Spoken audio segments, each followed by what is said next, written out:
game buatan Indonesia ya teman-teman, buatan Miminer Studio. Nah, ini adalah kunci terakhir yang bisa kita ambil berulang sampai dia menuju targetnya.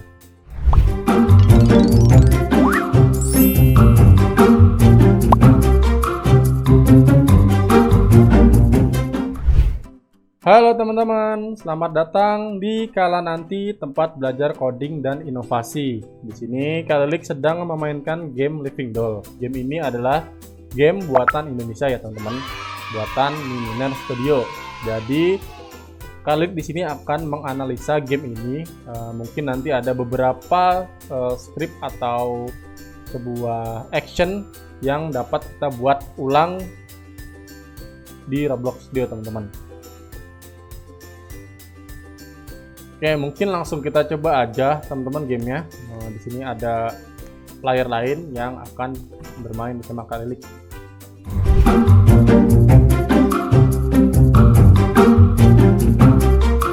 Oke, teman-teman, kita udah mulai gamenya. Itu ada karakter Unyil teman-teman sama Olga ya. Kayaknya emang game ini terinspirasi dari film Unyil teman-teman.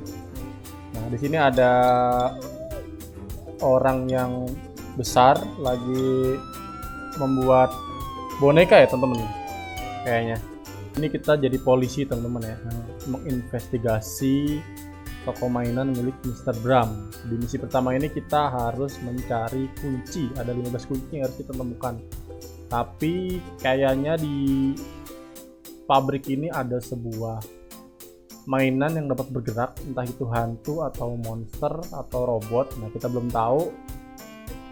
Kita akan mencari kunci. Ini ada kunci satu teman-teman. Nah, cara ngambil itu mencet E ya teman-teman, ternyata. Oke, kita coba. Oh, kita buka pintu. Wah, ini ada tempat seperti mainan. Kita masuk aja. Cari kunci. Apakah ada kunci di sini? Ini apa? Wah, ada kunci teman-teman. Kita dapat 2 kunci. Kita harus mencari 15 kunci. Nah, di sini kita bisa berubah jadi boneka ya teman-teman. Pencet H. Jadi saat ada si monster bonekanya itu atau hantu, kita harus berubah jadi boneka biar si hantu itu tidak tahu kalau kita itu adalah manusia. Jadi kayak nyamar gitu jadi boneka. Oke, kita dapat kunci lagi. Kita masuk ke pabriknya. Nah, itu ada monsternya teman-teman. Nah, monsternya itu kalau kita lari dia ngejar teman-teman. Dia akan ngejar kita sampai dapat. Nah, jadi kita harus jago menggoceknya teman-teman. Cukup menyeramkan suaranya teman-teman. Jadi di situ ada boneka yang bergerak. Nah, kita sudah dapat kunci tadi, kita bisa taruh sini dulu kuncinya. Nah, sudah ada 4 kunci. Berarti tinggal 11 kunci lagi.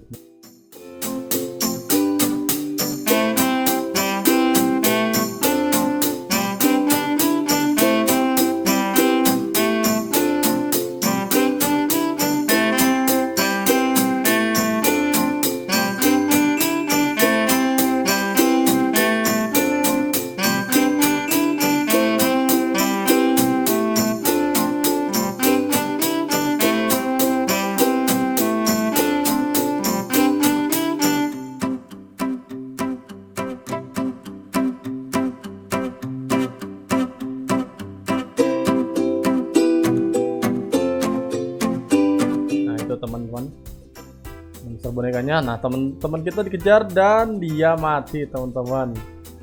Jadi kalau ketangkep dia akan mati teman-teman. Jadi harus hati-hati. Di sini Kalilik tinggal sendirian. Kita coba jadi manusia lagi. Kita dapat kunci lagi.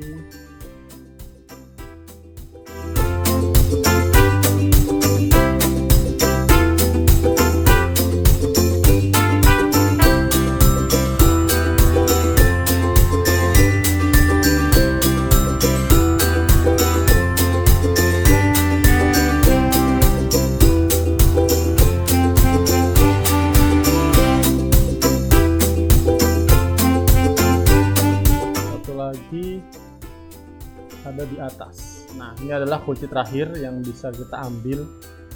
Harusnya sudah selesai teman-teman. Dan kita menyelesaikan misi pertama. Kita letakkan kuncinya sini.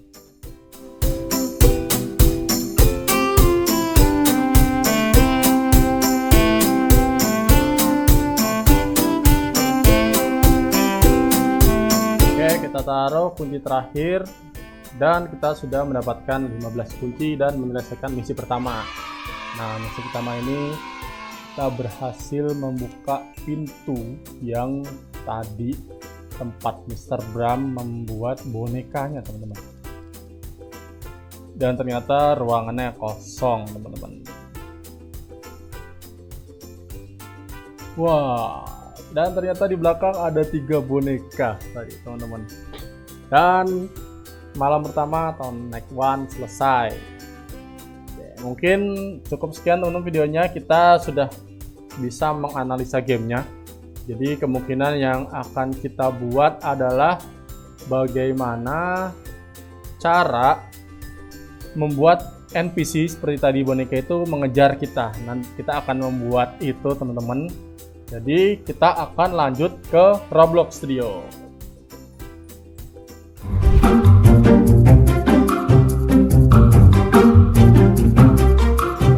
Oke teman-teman, kita udah ada di Roblox Studio. Jadi tadi kita sudah bermain game Living Doll buatan Game Indonesia, buatan Miminer Studio. Jadi di part 1 ini Kalilik ingin menjelaskan bagaimana membuat NPC atau non-playable karakter dapat mengikuti karakter atau menuju ke target yang dituju seperti yang di game Living Doll tadi.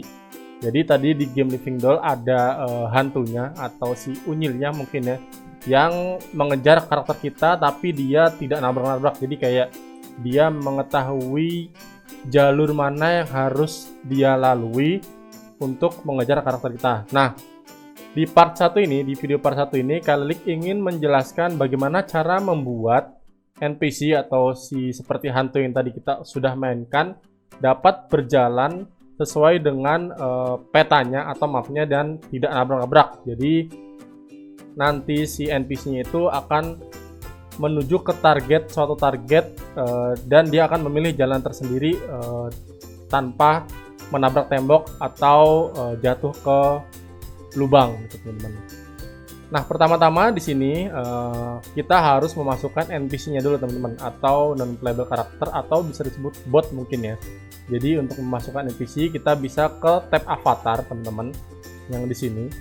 Nah, di sini ada namanya rig builder, teman-teman. Ini tinggal diklik aja, nanti pilih yang misalnya yang blok avatar aja, teman-teman, yang standar. Nah, nanti akan muncul karakter NPC kayak gini. Ini adalah karakter defaultnya Roblox ya, teman-teman. Nah, kita bisa memasukkannya NPC ini di tengah-tengah aja mungkin. Nah, untuk targetnya kita bisa bikin part biasa, teman-teman. Jadi kita bikin part di sini, mungkin. Terus kita kasih nama target. Jadi si NPC ini nanti akan berjalan menuju target ini.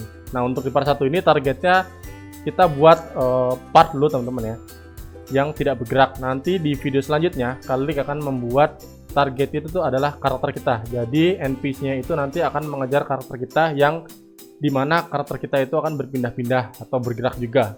Nah, di part 1 ini Kalilik menjelaskan dulu dasarnya bagaimana sih si NPC ini bisa berjalan menuju target gitu. Nah, di sini kita sudah membuat satu NPC yang kita kasih nama Rick atau kita kasih nama NPC mungkin, dan kita ada satu part dengan nama target, teman-teman. Nah, untuk membuat NPC ini berjalan menuju target, kita membuat satu script ini, teman-teman. Mungkin kita bikin nama scriptnya follow script di dalam server script service. Seperti biasa, teman-teman, kalau ingin membuat script yang baik itu atau server script itu ditaruhnya di server script service. Nah, untuk menggunakan atau menjalankan NPC, kita memanggil service dengan namanya itu pet finding service, teman-teman. Jadi kita ambil pet finding service, game get service, pet finding service. Nah, service ini akan yang digunakan untuk membuat si NPC tadi berjalan menuju target yang kita tentukan. Setelah itu kita ambil NPC-nya. NPC sebenarnya ada di dalam workspace teman-teman ya. Kita tinggal masukin aja game workspace NPC. Targetnya juga ada di workspace. Kita ambil juga target.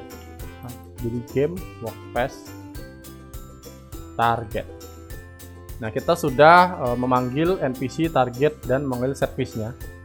Sekarang kita membuat pet atau alur atau jalur di mana si NPC ini, jalur yang mana aja yang bisa digunakan NPC ini untuk dapat menuju targetnya. Dengan cara kita buat petnya, terus kita ambil service-nya, pet finding service, terus kita pakai function namanya create pet kayak gitu teman-teman. Setelah itu kita bikin petnya itu dari mana ke mana dengan sebuah function namanya kita ambil pet, terus functionnya adalah compute async ini teman-teman. Nah, isinya itu yang pertama adalah NPC-nya, NPC, terus kita ambil humanoid root path-nya, terus position. Jadi humanoid root path adalah titik tengah dari si karakter teman-teman. Jadi di sini ada NPC dan di dalamnya ada namanya humanoid root path teman-teman. Ini adalah tangan tengah atau badan dari NPC-nya. Jadi kita ambil posisi si badan tengahnya tadi. Terus kita koma. Yang kedua, kita ambil target posisinya. Nah, jadi dari posisi ini akan menuju posisi ini dengan si komputasi mensinkronkan dengan komputasi ini dengan function compute async gitu, teman. Nah, setelah itu kita bikin namanya for in pair loops. Jadi kita bikin loop berulang sampai dia menuju targetnya. Kita ketik for underscore aja. Ini waypoint in pairs pet get waypoint. Ini teman-teman formulanya. Jadi ini adalah mengambil titik-titik di mana si NPC ini akan melangkah atau berjalan, teman-teman. Nah, di sini kita buat NPC-nya, kita ambil humanoid-nya, pakai function move to untuk membuat si NPC ini berjalan ke lokasi yang ditentukan. Lokasinya adalah waypoint position. Terus kita bikin function atau event di mana dia sudah selesai berjalan dengan event dengan nama eventnya move to finish white. Nah, coding itu cukup segini teman-teman. Jadi setelah kita play, kita akan coba play sekarang. Kita run aja tanpa play. Nah, si NPC ini nanti akan berjalan menuju si partnya. Tapi kita di sini ada error teman-teman, namanya get waypoint is not part of member. Nah, mungkin ada typo. Sekarang kita cek teman-teman error di mana. Error itu tidak apa-apa teman-teman. Jadi untuk kita dapat debugging atau belajar dari kesalahan. Jadi yang benar adalah waypoint, bukan wise point teman-teman. Jadi tadi Kak Lilik typo. Sekarang kita tes ulang. Apakah sudah bisa? Nah, NPC sudah berjalan menuju si partnya. Mungkin tidak ada istimewa teman-teman, cuma berjalan lurus. Nah, pet finding service ini digunakan di Roblox untuk si NPC secara pintar. Dia akan membuat sebuah AI di mana dia akan mencari jalan sendiri teman-teman. Jadi kalau kita bikin tembok, misalnya kita bikin sebuah tembok labirin teman-teman kayak gini, yang menutupi si jalannya ini, jalan menuju si target. Contohnya kita bikin tembok begini teman-teman, dimana tembok ini akan menghalangi NPC untuk menuju targetnya. Jadi kita bikin tembok seperti ini. Nah, targetnya kita taruh tengah. Jangan lupa di anchor teman-teman biar temboknya nggak ambruk. Nah, saat kita play, misalnya NPC kita taruh jauh di sini teman-teman. Saat kita play atau run, NPC akan mencari jalan dengan sendirinya sampai dia menuju ke target yang dia mau. Nah, jadi kenapa tadi pas melihat si unyilnya atau hantunya di game Living Doll itu, dia tidak menabrak atau dia tahu pintu mana yang harus dilewati untuk menuju karakter, karena si NPC-nya si Unyil tadi dia menggunakan service dengan nama pathfinding ini teman-teman. Nah, tidak hanya tembok, dia juga bisa untuk naik tangga dan turun tangga atau melewati jembatan. Kita tes kalian teman-teman di sini. Kita bikin sebuah dataran yang lebih tinggi mungkin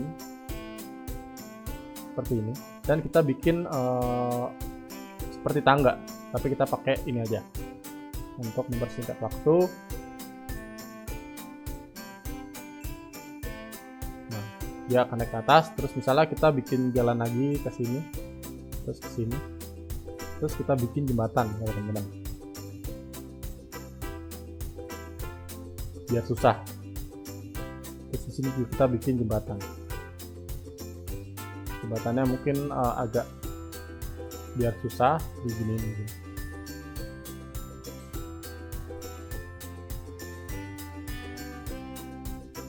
Nah, kayak gini. Terus targetnya kita taruh di sini. Apakah si NPC ini bisa melewati rintangan ini secara otomatis? Kita tes teman-teman. Kita run. Nah, NPC akan berjalan menuju target dan dia secara cerdas dapat melewati rintangan-rintangan yang ada. Dia tidak jatuh, dia bisa melewati jembatan secara otomatis dan dia sampai ke targetnya. Nah, untuk part 1 ini cukup sekian teman-teman. Untuk selanjutnya Kalilik akan membuat tutorial bagaimana si NPC ini dapat mengikuti karakter kita. Kalau ini kan targetnya dia diam teman-teman ya. Kalau di game tadi yang Living Doll itu targetnya adalah karakter kita, di mana karakter kita itu juga bergerak-gerak. Nah, nanti di part 2 Kalilik akan membuat tutorial bagaimana cara si NPC ini dapat mengikuti karakter kita. Jadi untuk part 1 ini skripnya belum panjang teman-teman, tapi nanti di part 2 akan cukup panjang. Jadi teman-teman boleh mempelajari dulu pathfinding service ini di menggunakan objek yang tidak bergerak. Skripnya seperti ini teman-teman, mungkin teman-teman bisa mempelajarinya. Nah, untuk part 1 cukup sekian teman-teman. Sampai jumpa di part 2. Terima kasih teman-teman.